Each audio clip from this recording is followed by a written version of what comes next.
Hey everyone, this is Colin, and today's video I'm going to review the Onebot S2 folding electric scooter. I'm going to unbox it, assemble it, go over the different functions, test ride it, and give you a review. The Onebot S2 is a 250 watt brushless rear motor folding scooter, and it has a top speed of 15.5 miles per hour. It also has a 36 volt, 5.2 amp hour battery that has a range between 20 and 35 miles. There are disc brakes on the rear and front. They have 16-inch wheels, and a bunch of other specs can be found in the description section below. If you find this video helpful, please like the video. If you have any questions or comments, please leave them in the comment section below. And if you want to see more videos like this, please feel free to subscribe to my channel. Doing any of these actions helps support my channel. So without further ado, let's get this unboxed. This is the front of the box. There's not much labeling on it. And this is the side of the box. This is the contents inside the box, and for the interest of time, I'm going to put them onto the table. This is everything that was inside the box. We have the bicycle, we have the seat with seat post, there is a front fender, and then this bag with the instruction manual. There's an Allen key. There's also a charger. This is the instruction manual. You can pause it anytime if you want to see this in detail.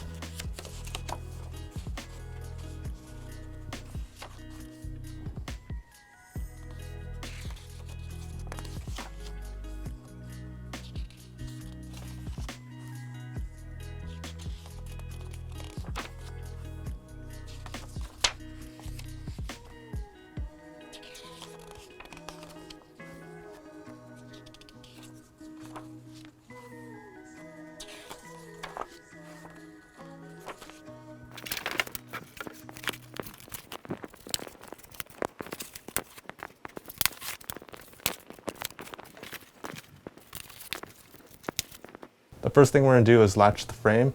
So I've already unfolded the bike to put onto the table, so you would have to do that first. And then if you look over here, there's this red lever right here. If you push this down, this pops up. And if this is inside, you cannot lock the frame. You actually have to push this out so it comes out, and then this holds on into place, and now the frame is locked. In order to unlock it, you push this red tab down and then pull this outwards. So there's actually a limit screw that you can adjust right here. If you look really closely, it looks like there's an Allen key slot, but it's much smaller than the one that it came with. So you would have to get one that's pretty small. I'm not sure what size it is. So I'm just gonna lock this here. The next thing I'm gonna do is unfold this handlebar stem. And in order to do that, you would just pull this upwards. And it's pretty stiff when you start off, but once you get going, it gets a little looser. So then if I rotate this here, if we look right here, you would push this into place and it locks in place. And I cannot unfold it without pushing this red tab down. And then this comes off, and then I can unfold it this way again. So right now, I'm just gonna leave it folded.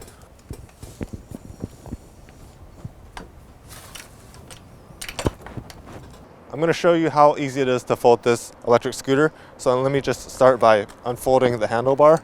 So there's a red tab right here. We'll push that in and then pull the lever down. And then this handlebar just goes downwards as such. And then there's a red tab right here. I'm going to push that in, pull this lever outwards. And then let me fold the kickstand back, and then it just folds into place. The pedals were already folded, but in order to fold and unfold them, you would just flick this upwards and it locks into place. To unfold, you push it in and fold it down. There's also a wheel in the front right here, which makes it easy to drag the entire e-bike. And then the seat, you can pull this lever and this goes down. There's a limit screw. So if you actually want to save more space, you can take the entire seat out and put it to the side. So in order to put this back together, put the seat in, you can flip this back around, lock this in place, pull this handlebar back up,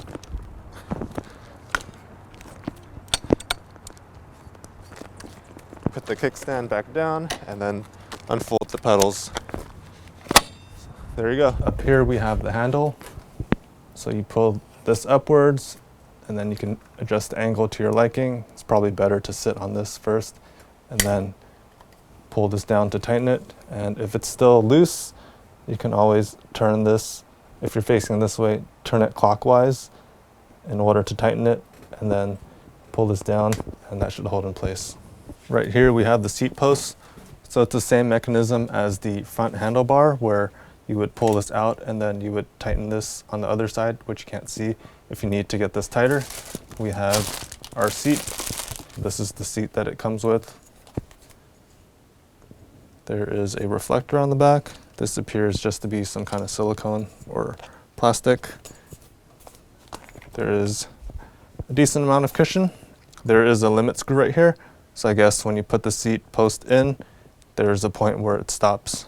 I'm going to put this in for now, and then I'll sit on it later and adjust it accordingly. But I just want to get this in right now to get this assembled. So when you push it too far, it comes out underneath the frame. I'm just going to put it like that to hide it, and it's still kind of loose. So similar to the front handlebar, I'm going to turn the other side of the knob clockwise to get some tension. Yeah, it's a lot tighter now, so it seems to be holding in place pretty securely. Right here we have the pedals that fold inwards, so we just pull this outwards and it holds in place. And in order to fold it again, you would push this in and then pull it this way. I think it also works the other way, so it doesn't really matter which way you fold it. And you would do that for both sides. The other one was already unfolded. It does come with two different size fenders. There's a larger one and a smaller one, and the instruction manual doesn't say anything about them. I looked online and it seems like the smaller one goes on the front. We'll take our Phillips head screwdriver and just loosen this. It's kind of hard to use if you have a screwdriver. I would recommend that you use that instead. So I picked up a different screwdriver. We'll take the screw, the washer, and then the fender, and screw this back into place. Looking at the back, we have the same thing underneath the shock. We'll feed the screw and the washer back here.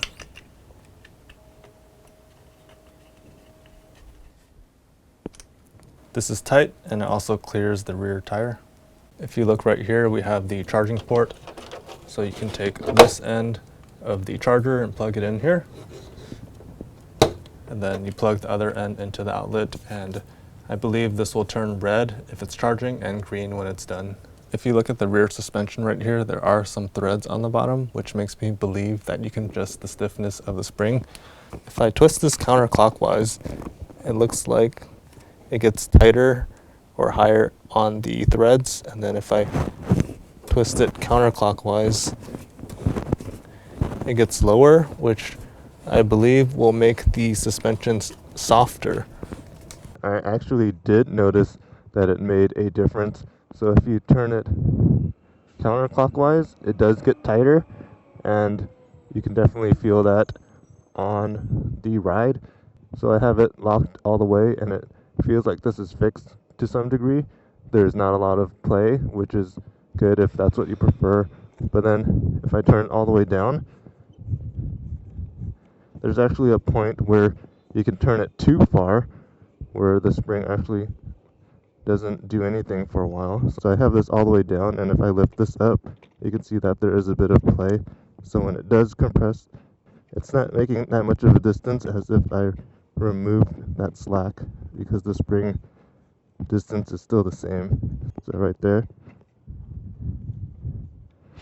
that spring distance is still the same, except there's no play. So this is the softest that it's going to be, and it's pretty comfortable. So if you want a soft ride, you can turn this clockwise until you get the full spring rate, or if you want it stiff, you can turn it counterclockwise, and it'll compress that spring, and it'll be stiffer. Here's an overview of the front handlebar. We have the grips on the left and right side. We have the front brake lever right here, and this is the rear brake lever. I want to note that there is a screw right here that you can actually loosen by turning it counterclockwise in order to increase the tension in the brake line, which will improve response if there is like some play in the brake caliper, brake pads to disc. So you can adjust that, but if you adjust it too much, then the brakes will rub, so you have to back it off a little. So you might need to adjust that accordingly in order to get the most response, because right now it seems a little bit loose. So I'll play with that later. There is the sensor, so when you press the brakes, it will cut the power to the motor. There is this LCD display that we'll go over in a second. We have the lever to adjust the angle of the handle bar. This is the rear brake lever. This is the horn. I'll show you it when we turn this on. And then this is the twist throttle. Let's take this plastic off first. In order to turn it on, you press and hold the power button for 3 seconds until it turns on. There is the battery level, I believe, the speed in kilometers per hour, the gear that you're in. There's 0, 1, 2, and 3, the trip. And if you press the power button, it goes to odometer and the time. If you press and hold the plus button, it'll turn on the headlight. Press and hold it again, it'll turn it off. Here is the horn that I talked about. If you press and hold it, it keeps going. And then this is the twist throttles. At gear 0, I can twist this. I have the bike on the kickstand, so the rear wheel is off the ground. If I twist it, it goes to 13.3 kilometers per hour. If I press up, it goes to 17.1.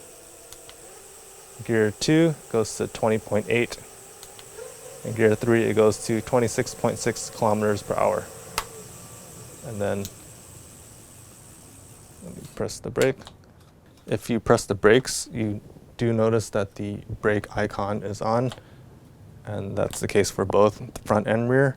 If you press and hold the power button, the headlight icon turns on the top, and I believe that's all of the functions. And in order to turn it off, you press and hold the power button. Out of the box, the tires are not inflated. They're at 9.5 psi. The recommended tire pressure is between 40 and 65 psi, so I'm going to set it at 55 psi.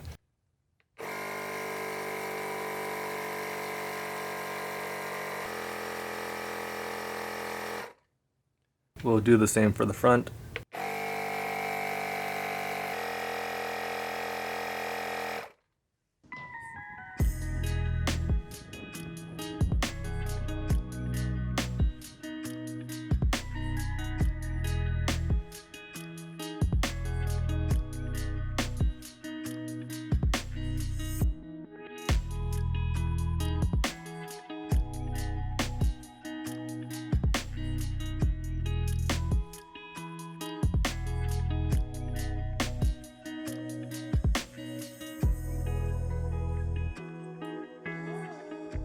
Right now we're testing the Onebot S2. I'm just going to go through the different gears in throttle and pedal assist mode, and then you can see how long it takes to get there and how fast it goes.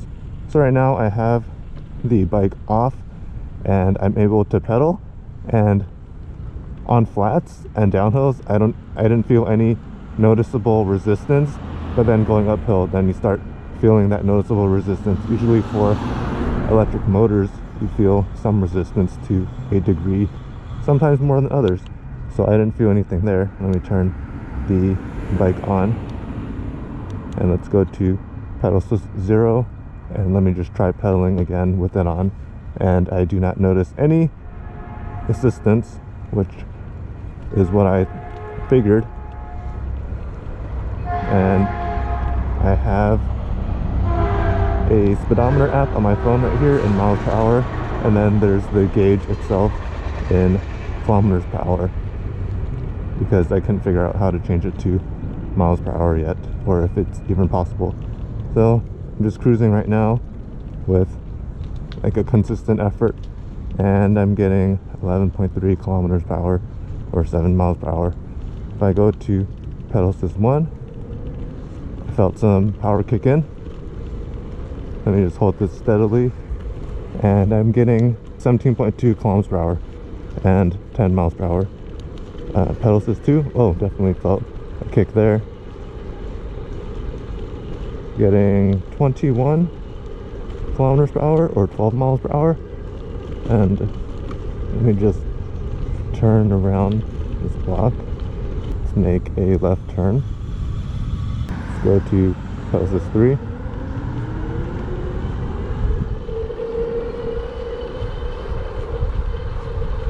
Holding that steady pace, I'm getting 26.27 kilometers per hour or 15 miles per hour, and that's what I assumed as the max speed. I think if I pedal harder,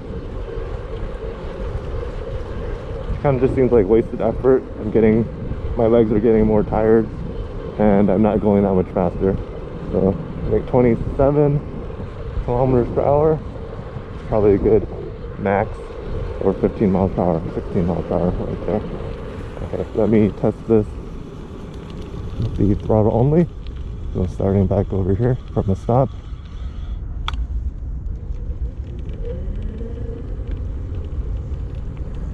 It pulled, didn't feel a lot of torque though.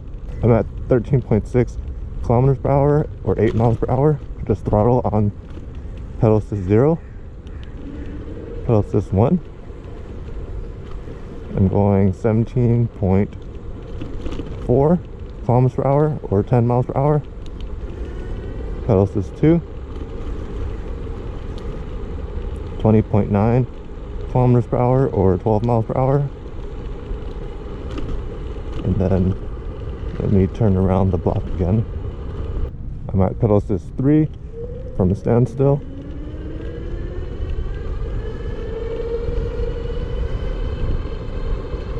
We're at 26.8 kilometers per hour or 15 miles per hour, and it took that amount of time to get there. So right now I'm just maxing out. There's not much more to this. I definitely feel like the pedal assist provides more torque. Pedaling definitely feels faster because you're relying on your muscles in order to propel the bike instead of an electric motor. Let's test the brakes. So coming from a full stop behind this car, I'll just use both brakes. It did lock up. I was able to stop right before the front tires, which is very good. Try it again at the stop sign, or the car before the stop sign, the white car. Same thing. Actually stopped sooner than the front tires. And let's get to the max speed again. 15 miles per hour. This is BMW. Yeah, that time I definitely stopped before the front tires. So from max speed, I stopped whatever distance that was, maybe like 6 feet or so. Overall, I really like the Onebot S2 folding electric scooter. What I like best about this is the sleek frame. It just seems very futuristic and stylish. It actually won the design award in 2021, according to the sticker back here. I like that it feels pretty quick, the brakes are good, and it's just very compact once you fold it up. You can fit it in your trunk, you can fit it in your garage or anywhere. The folding pedals helps, and you can also remove the rear seat. They even added this wheel right here, which is really helpful because oftentimes I feel like when you put this on the ground, it either bumps on this chain ring or something else on the frame. So this was a nice addition. I also like that the rear suspension is adjustable. You can tighten or loosen it, which is very nice to reduce those bumps. This chain ring is also very large, which is good. It helps you get higher top speed. The frame is made out of magnesium alloy, which is supposed to be 35% lighter than aluminum alloy. It also has a 250 watt rear hub motor, and I believe it goes up to 350 watt max, and also feels very quick for the size e-bike. The controls are very intuitive, the brakes are good. It's also 40 pounds, which means it's pretty light for its size. You can carry this upstairs with not too much difficulty, and just overall the build quality seems very nice. If you're in the market for a folding electric scooter, I would suggest that you check out this one. I had the Jetson Bolt Pro before, and I feel like this one is built a lot better and looks a lot nicer. The only drawback is that it costs a lot more. At the time of this recording, This was $699 on Amazon. The prices may change, it might be cheaper, and there might be discounts, so check out the description section below for the most current pricing.